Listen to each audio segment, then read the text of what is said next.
Liusibaya. ¿Qué tal? Buenas noches. Buenas noches. ¿Qué Liusibaya ha venido hoy? Pues no lo sé. Yo Bueno, no me habéis dicho si me ponía el gorrito o si no, entonces estoy indecisa. Ahora vamos con ese asunto. Yo era partidario de que no, por la costumbre de no ir cubierto cuando estás dentro de un edificio, sobre todo por lo que simbolizaba el gorro. Pero a lo mejor estás tú en un proceso de resignificación de los símbolos, que me parece interesantísimo que nos cuentes como una liberal, que te declaras liberal. Nunca entré en ningún proceso de resignificación. Además es que esto yo creo que es algo que todos deberíamos aprender del pueblo ruso, y es que nosotros no teníamos, por ejemplo, este lazo que llevo, ¿no? Es de la Orden de San Jorge, y es el lazo pues, que sus cintas naranja y negras simbolizan el humo y fuego en combate, ¿no? Y este lazo fue introducido por Catalina la Grande en el año 1769. Y claro, en teoría es imperialista, entonces tú dices qué sentido tiene un gorro comunista y un lazo imperialista, pero lo cierto es que en Rusia damos un significado a los símbolos más allá de una ideología determinada. Sí, es cierto que hay gente comunista que lógicamente pues, honra al ejército soviético, pero el resto del país honramos al ejército soviético, seamos comunistas o no. Te decía lo del gorro también, Liusibaya, porque patria.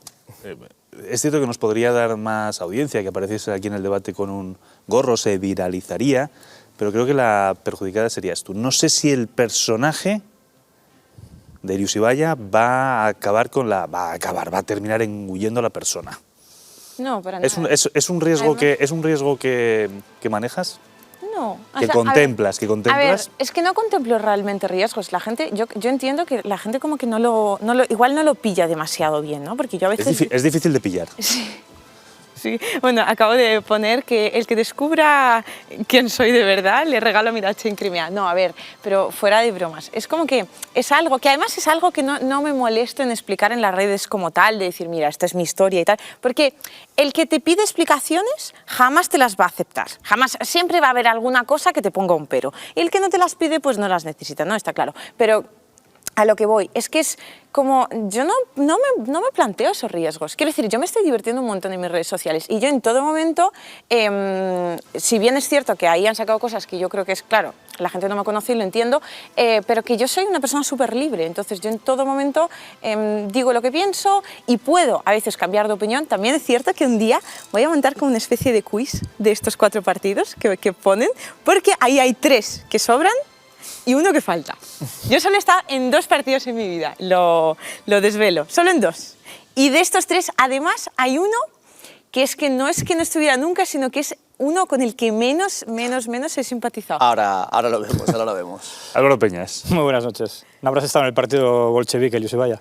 ¿En el partido bolchevique? ¿Partido bolchevique? Todavía no. Después de lo del gorro... No, todavía no. Pero es que es algo que no sé. O sea, como que la gente, por ejemplo, no entiende que cuando tú sales con un cartel de apoderada puedes apoderar una causa, o incluso que puedes, por ejemplo, y yo eso lo he hecho, hay uno de esos partidos donde salgo porque hay una persona muy especial. Ahora lo vemos, a la que le ayudo. Ahora lo vemos porque sí que queremos comentar eso también, evidentemente. Más allá del análisis del supuesto viraje, decimos, ideológico, también hay que analizar el conflicto, que es sobre todo lo que más nos interesa y más nos importa. También por eso queremos contar con el testimonio de José Menéndez Manjón, analista internacional y que bebe principalmente de las fuentes rusas a las que nosotros aquí en Occidente no podemos acceder, porque sí que es cierto que con independencia de la visión de cada uno, informativamente solamente se está hablando desde un punto de vista. Señor Manjón, buenas noches. Buenas noches. Le queríamos preguntar por ese Día de la Victoria y sobre todo una pregunta clave. ¿Hay fecha para el final del conflicto? Se hablaba de esta fecha como un hipotético punto y final. Bueno, ya les dije que eso de que los conflictos acaban cuando uno quiere, no acaban al cabo de una serie de, sobre todo por agotamiento de una parte o derrota. Y esto, vamos, estamos en plena guerra y va a durar mucho más. En cuanto a las fuentes rusas, están, aparte del 9 de mayo, que evidentemente, bueno, es una ceremonia impresionante, bastaba ver la Verskaya en Moscú, cómo estaba de gente. El 9 de mayo no es solamente una fiesta. O sea, para los rusos tiene un significado que va más allá de la victoria en el 45. Es también la fiesta de los abuelos, de las abuelas. O sea, todas las familias rusas tienen a alguien que murió en esa guerra. Cuando vemos la manifestación, vemos a la gente que va con el lazo de San Jorge, o sea, con la cruz de San Jorge era la condecoración militar más importante del Imperio ruso. y era un símbolo de los zares, era un símbolo de Catalina, de Nicolás, de Alejandro, de los grandes monarcas rusos, y la gente lleva el lazo de San Jorge, lleva lo que aquí llamamos bandera comunista, allí se llama bandera de la victoria. O sea, no tiene el significado ideológico que le vemos aquí, es el significado de la victoria sobre los alemanes.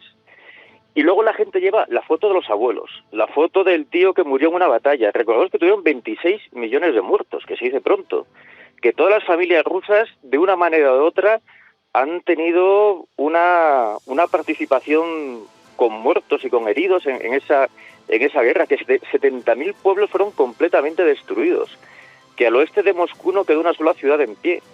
Entonces eso para el pueblo ruso tiene un significado especial. Y luego hay otra cosa que nosotros, quizá los occidentales, no entendemos muy bien porque somos muy individualistas, pero es una especie de fiesta de los antepasados y de la tierra. O sea, la Rodina, la madre tierra de los rusos, tiene un significado místico, y los antepasados también. Y de hecho, señor Manjón, de cierta forma lo guardan ahí. De hecho, señor Manjón, corríjame si me equivoco, no solamente es festivo en Rusia, sino en prácticamente en todas las exrepúblicas soviéticas. Sí, en casi todas. Eso es. Pues muchísimas gracias. Sentimos no poder tener más tiempo para dedicarle a su análisis hoy, pero seguramente en esta semana volveremos a contar con usted, porque siempre es interesante conocer esa información que muchas veces no nos llega hasta aquí. Muchísimas gracias y buenas noches. A ustedes. Buenas noches. Bueno, ahora sí, vamos a escuchar... Por favor, yo os tengo que decir muchísimas gracias de mi parte y de parte de toda la comunidad rusa. Yo creo que ha sido el primer programa que se ha atrevido a explicar esto, que parece como muy básico, pero por lo que he visto por las reacciones en Twitter y tal, en España se desconoce por completo y no se entiende nada. Así que de verdad, muchas gracias. Bueno, pues porque lo que ha explicado es que es tal cual. Bueno, ahora, de momento todo va bien para Tilio. No sé si Álvaro Pelles ahora quiere hacer algún comentario, pero antes vamos a escuchar esa declaración que ha sido muy polémica, que se ha viralizado, lo que tú explicaste precisamente en ese desfile de la victoria. De los cuales hoy parecen olvidar lo que hizo el glorioso ejército soviético. Hoy portamos nuestros símbolos, nuestra bandera roja, que lejos de tener ningún matiz ideológico, se ha convertido para nosotros para siempre en la bandera de la victoria. Para muchos es un poco incomprensible, aquellas personas que no han pertenecido a países que participaron en esa guerra, que los símbolos comunistas les son ajenos, el compatibilizar este discurso, algunas de tus declaraciones, con, por ejemplo, lo que vimos cuando escribías hace no mucho, cuando tuiteabas, por ejemplo, decías: qué poético que la Unión Soviética les parezca maravillosa, principalmente a aquellos nostálgicos que no tuvieron el honor de vivir en ella, no han perdido a ningún familiar en un gulag, ni conocieron el Holodomor, mientras los que nacimos rusos, curiosamente, no solemos echar de menos a Stalin. Eso publicabas hace un año y un mes. ¿Es incompatible una cosa con la otra? No, echo de menos a Stalin.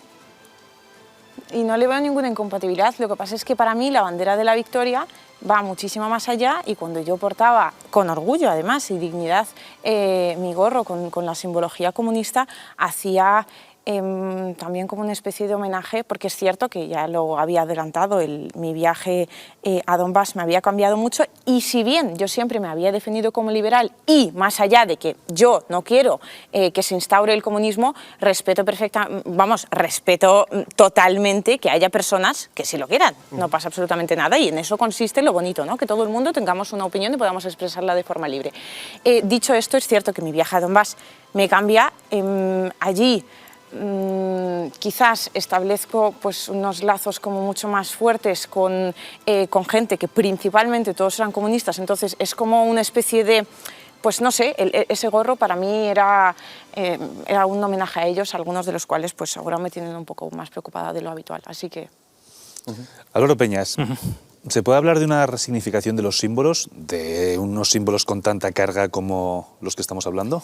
Hay algo que ha explicado antes Manjón muy interesante con el tema de lo que significa el Día de la Victoria, ¿no? en Rusia, y es verdad que se ha convertido en el gran mito nacional por lo que hablamos. Todo el mundo tiene, lo que él decía, todo el mundo tiene familia allí que ha aparecido en la guerra.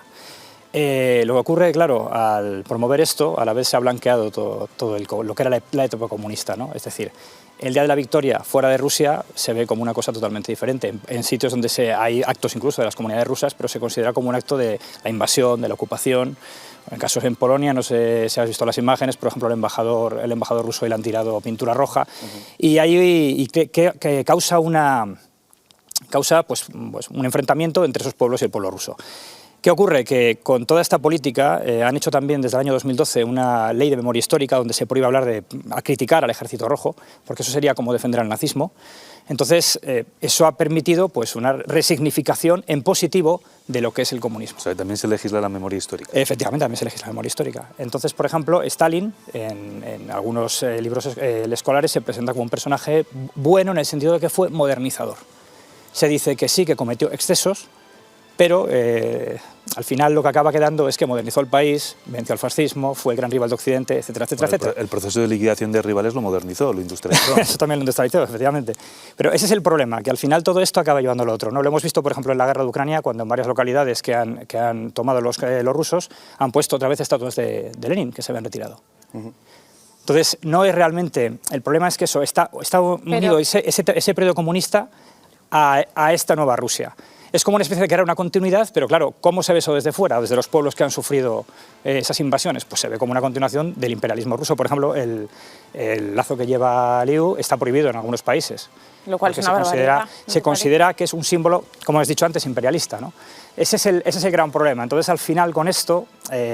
se crea, pues eso, lo que sirve es para echar un poco más de leña al fuego, ¿no? Y sobre todo también porque tenemos que tener en cuenta cuántos de esos países sufrieron pues, las deportaciones y evidentemente los propios rusos, ¿no? Pero todo eso parece que ha quedado un poco borrado en la historia. No, no ha quedado borrado para nada de la historia y yo además creo que en estas cuestiones hay muchísimas cosas que otros pueblos podrían aprender del pueblo ruso y es que nosotros siempre hemos aceptado nuestra historia y la hemos llevado con dignidad y no entendemos por qué tenemos que derribar estatuas de Lenin y ponernos cada vez que cambie. Alguna época es que nosotros hemos sido el Imperio Ruso, luego hemos pasado por la Unión Soviética, ahora somos la Federación de Rusia. No entendemos, vamos, es que si con cada cambio de época tenemos que ir derribando estatuas, es que no ganamos para constructores en el país.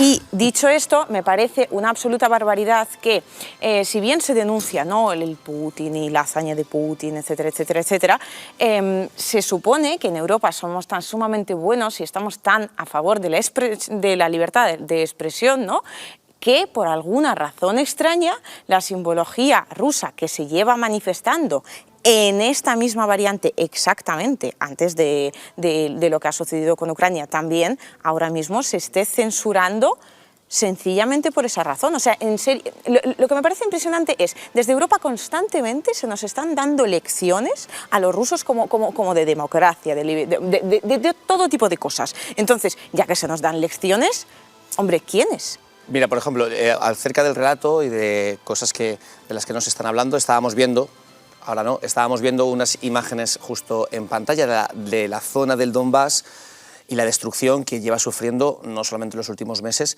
sino en los últimos años. Tú te has referido muchas veces a ella sobre los ataques que podrían estar produciéndose desde los propios ucranianos o una parte del frente ucraniano contra su propia población, aquellos que tienen un sentimiento más prorruso. Por ejemplo, la ciudad de Makieva, corrígeme como... Makievka.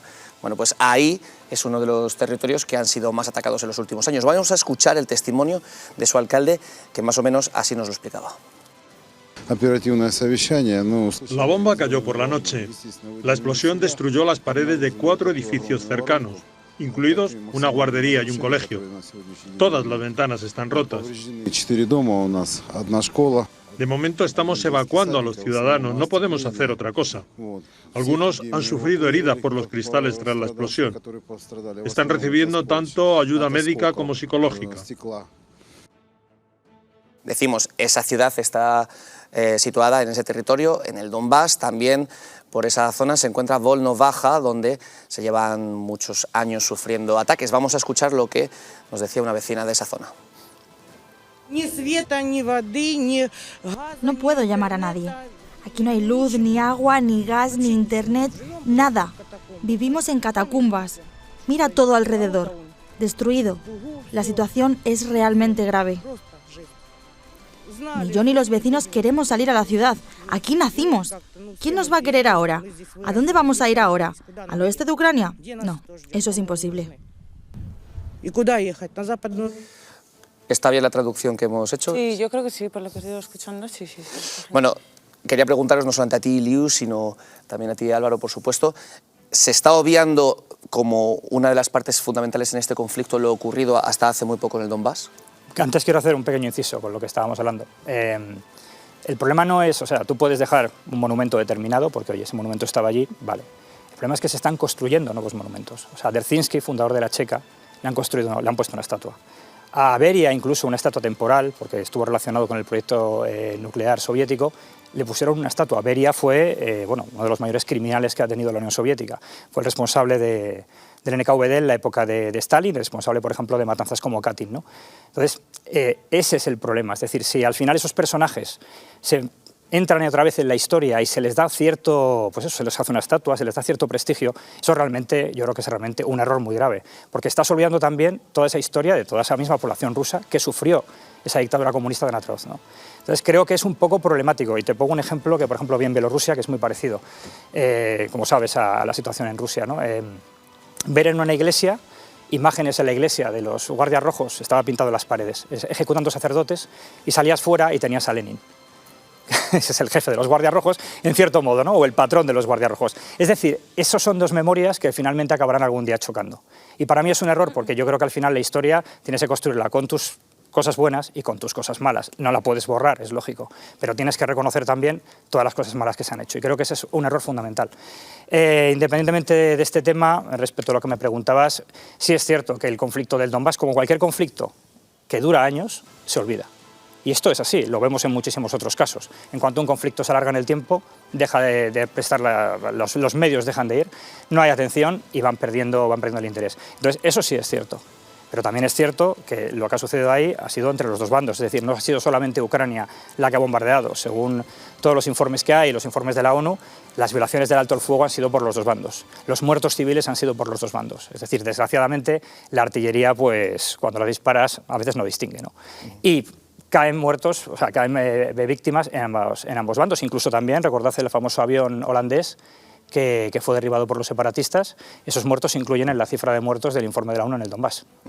Bueno, eso del avión derribado por los separatistas habría que verlo, porque resulta que había coincidido allí, si bien no había preparado expresamente material, ni iba a preparar expresamente material sobre el tema, coincidía allí con varias personas que vivían en esos dos pueblos donde cayó el avión. Además contaban cosas absolutamente aterradoras, como que estaba una familia viendo la tele y de repente caía una persona muerta, porque claro, es que el avión, por lo visto, los cadáveres caían por todos lados. Y decían que los habitantes de ese pueblo habían visto varios días atrás a un grupo de paracaidistas bajarse de allí. Y de hecho, según los militares de la DNR, no disponían del tipo de armamento que había que utilizar, que se había sido utilizado. Hubo un juicio, bueno, y se condenó a los independentistas. ¿Quién celebró el juicio? Pues se celebró en Holanda. Es que claro, sí. No, es que a ver, perdona. Claro, si tampoco podemos confiar en eso, si el juicio lo tiene que hacer la milicia del Donetsk, problema. Ese es el problema, que ahora mismo estamos presenciando una absoluta parcialidad de todo el sistema internacional de hecho y de derecho, porque si te fijas, siempre la comunidad internacional europea / estadounidense termina siendo juez y parte. O sea, ahora mismo a Rusia se la echa el Consejo de Derechos Humanos de la ONU, y sin embargo allí permanecen otros países pues, que igual podrían ser mucho más cuestionables. O sea, es lo mismo que recalco siempre. Pero vale, es que hace años, no desde ahora, eso no tiene que ver con la situación actual, es una cuestión, no, es que la situación lo que te quiero decir es que de ahora y de siempre es que siempre a Rusia, desde Estados Unidos, siempre se ha incentivado una política de división entre Rusia y Europa, porque si hubiera una unión real entre Rusia y Europa, esa unión muy probablemente sería invencible. Entonces, Estados Unidos, Europa, perdóname, Polonia. ¿Cómo? Polonia, los países bálticos también son europeos. Ucrania también es europea. Te estoy diciendo la totalidad de la Unión Europea, sí, pero claro, los países bálticos también. ¿Qué problema tienes? Sí, bueno, pero no tengo ningún problema, pero vamos a ver. Porque Rusia tiene los recursos y Europa tiene la tecnología, sí, y tiene la riqueza económica. Entonces, sí, pero la televisión báltica no sale como invadir, por ejemplo, Moscú. La televisión rusa sale como invadir los países bálticos. Lo que te quiero decir es que es imposible. Y en la televisión ucraniana, si yo te dijera lo que lleva saliendo... Crear, pero los países bálticos no están en guerra con Rusia ahora mismo. No, es que en Ucrania, ojo, es que esto es importante, es que Ucrania no estaba en guerra con Rusia desde hacía años, desde el año 2014, lo que lleva saliendo por la televisión ucraniana, si lo ves, te echas a temblar. Vamos, yo he visto cosas en la televisión rusa. Lo más bonito, claro, es que eso es lo que hacemos, ¿no? Que intentamos siempre ver la televisión de una parte que es la parte pero yo te digo una cosa, o sea, que nos maravilla. El otro día, y esto es, hoy mismo lo he visto, hablando sobre Beria, diciendo que haría falta una persona como él, estábamos hablando antes de este criminal, y diciendo que haría falta una persona como él pues, para volver a ser uno de los principales administradores del país. Otro contertulio hablaba de matar a 2 millones de personas, de ucranianos, porque son nazis. O, por ejemplo, hay un vídeo espectacular que ves cómo se destruye con un submarino nuclear, cómo destruir el Reino Unido y convertirlo, literalmente las frases era, en un desierto radiactivo. Es decir, si yo estoy vendiendo esa imagen y mis vecinos están viendo esa imagen de mí, luego no podemos pretender, quiero que Europa y Rusia seamos amigas y estemos Pero todos a ver, juntos. es que claro, es que siempre hacemos como una especie de falacia, un poquito de tergiversar la historia, porque claro, es que antes de que se produzcan estas imágenes en la televisión rusa, que no las he visto, pero no las voy a, o sea, las doy por válidas, si tú dices que las has visto, entonces, en la televisión ucraniana, en la televisión ucraniana, estas imágenes se llevan produciendo desde el año 2014, por lo menos, y si no mucho antes. El presidente Poroshenko, refiriéndose a la población de Donbass, dijo, vuestros niños estarán en sótanos y nuestros irán a colegios. Nuestros abuelos tendrán pensiones y vosotros no vais a tener nada. Y así, pero Poroshenko ya no está gobernando en Ucrania. No, pero es que Poroshenko perdió las elecciones. Espera, pero es que no es solo Poroshenko. Hay, bueno, teniendo en cuenta que Zelensky ha puesto a un nazi reconocido de Pravý Sektor en la Duma de Ucrania,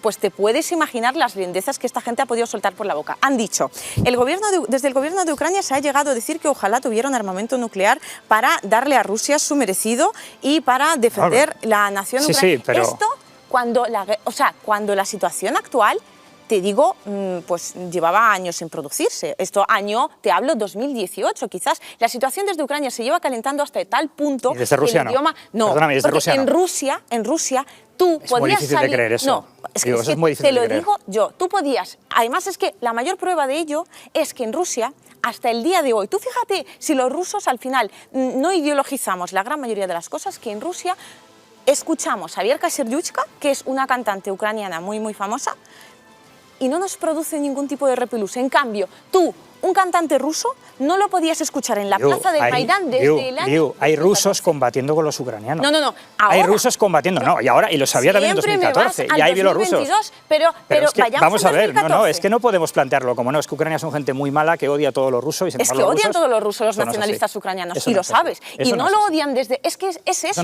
que estamos intentando vender constantemente la idea de que los nacionalistas ucranianos odian todo lo ruso, de hecho, ahora que Rusia ha entrado en la zona Ucrania. de más población rusa saca unos resultados espectaculares y también ganó las elecciones. Es decir, eso significa algo. No. La promesa de Zelensky fue acabar con la guerra. La promesa de Zelensky fue acabar con la guerra y los famosos acuerdos de Minsk, que Zelensky no firmó. ¿Sabes lo que hizo con ellos? Salió en televisión y dijo, bueno, señores, yo prometía acabar con la guerra, pero como resulta que estos papelorios de aquí no los he firmado yo, me lavo las manos... Es que los acuerdos de Minsk eran inasumibles para un Estado.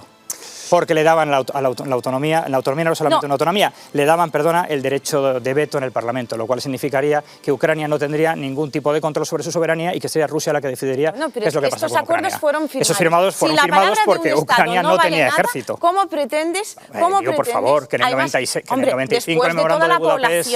Tú imagínate que mañana Cataluña se independiza de España y luego en Cataluña y empieza a bombardear Tarragona. ¿Quién? Cataluña se independiza de España y empieza a bombardear Tarragona.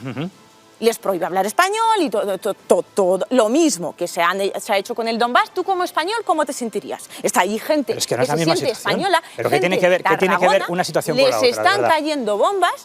¿Tú no protegerías a esa población que consideras tuya, nacional, de España? Lius Ibaya y Álvaro Peñas, aquí lo tenemos que dejar con la promesa de que volveremos la semana que viene, si aceptáis venir los dos. Sí. Eso sí, queríamos, antes de despedir, Liu, saber exactamente en cuál de esos 4 espectros te encuentras. En esta imagen que ha corrido por las redes sociales, ahí están las 4 Lius Ibayas. No sabemos cuál vamos a tener el próximo día que vengas a plató, pero bueno, esperemos seguir contando también con ¿no? Tener lazos con el cráneo. con tu testimonio. En fin, muchísimas gracias a vosotros dos.